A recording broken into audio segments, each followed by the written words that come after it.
Assista comigo essa entrevista emocionante do craque Neto da Rede Bandeirante de televisão.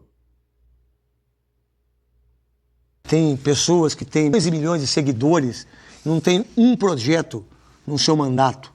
Então eu gosto de gente que trabalha, que faz e que desenvolve. E não é porque eu estou numa televisão estatal que eu tenho que puxar o saco de quem é do governo. Porque eu falo o que eu quero aonde quiser.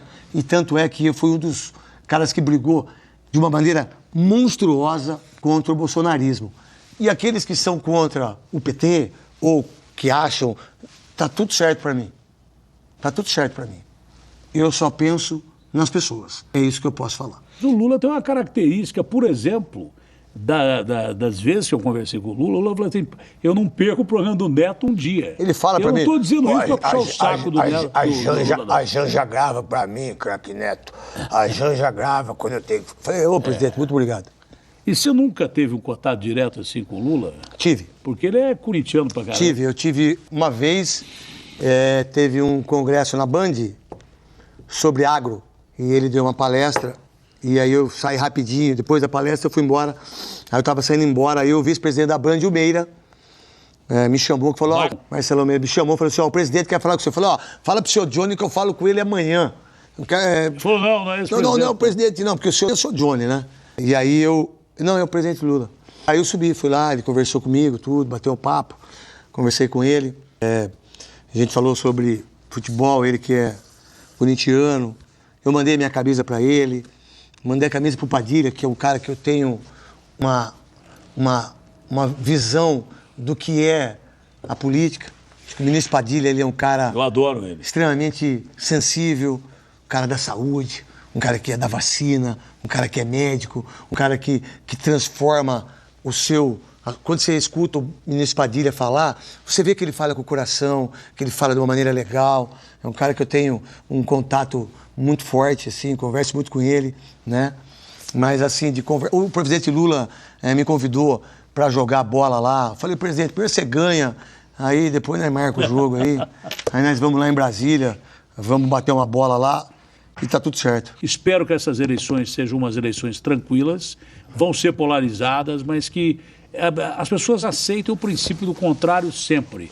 Que isso não descambe para a morte, Já chega o que nós temos de desgraça no mundo inteiro. O Brasil não precisa disso, o nosso povo guerreiro não é um povo covarde, mas o Brasil pode definir quem quer que seja o seu... candidato, que eleja o seu candidato, mas dentro de um princípio básico. A democracia e golpismo a gente jamais pode aceitar. Quem pratica golpe tem que ir para a cadeia mesmo. A gente não aceita perder as nossas liberdades de forma alguma.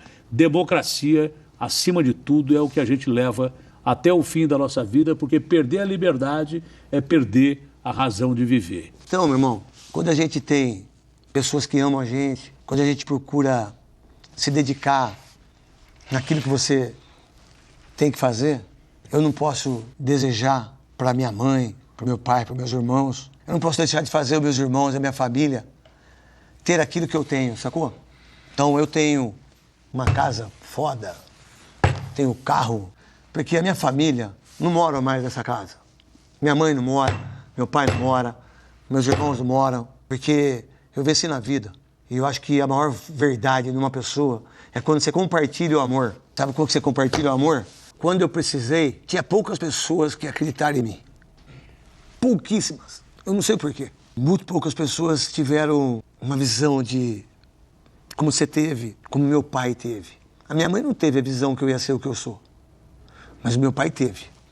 Quando eu era criança, eu tinha vontade de ter um tênis All-Star, sacou? Eu tinha umas vontades assim, de ir pra Serra Negra, que as pessoas que tinham mais dinheiro na minha cidade, eles iam pra Serra Negra, sabe? Que é uma cidade perto da minha. Às vezes eu ia pra escola, eu ia com o mesmo chinelo, sabe? Aquelas coisas de gente muito humilde. Eu tinha vontade, por exemplo, de tomar um lanche na Alzira, que era o bar mais famoso da minha cidade, uma lanchonete, mas eu não tinha grana, não tinha dinheiro. Passei muita vontade na vida, nunca passei fome. Aí, consegui algumas coisas financeiramente, que às vezes eu acho que eu mereça.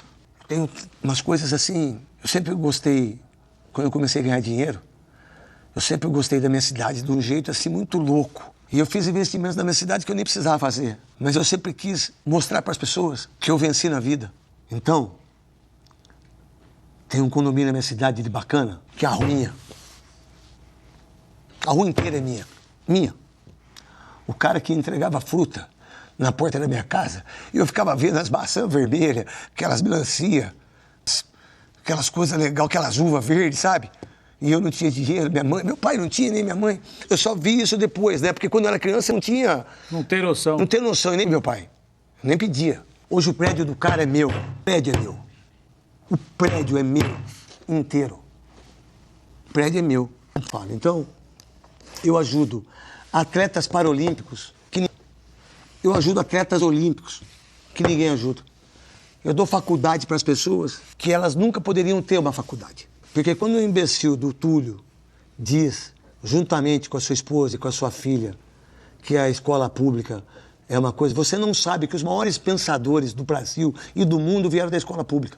A coisa mais importante que tem nesse país são as faculdades públicas. Que todos os gênios saem das escolas públicas. E aí eu falei assim, sabe o que eu vou fazer? Então eu fiz isso, esporadicamente. Então eu ajudo uma menina de Niterói, ajudo uma menina não sei o quê, papá. Eu tenho uma menina na USP de Bauru, que eu não vou falar o nome dela, que quando ela se formou em segunda melhor, e que ela passou, só que ela não tem condição de ficar. Ela não tem dinheiro para comprar um computador, que é 4 conto. Eu dou o computador. E aí, o que você achou? Deixe sua opinião nos comentários, beleza? Valeu!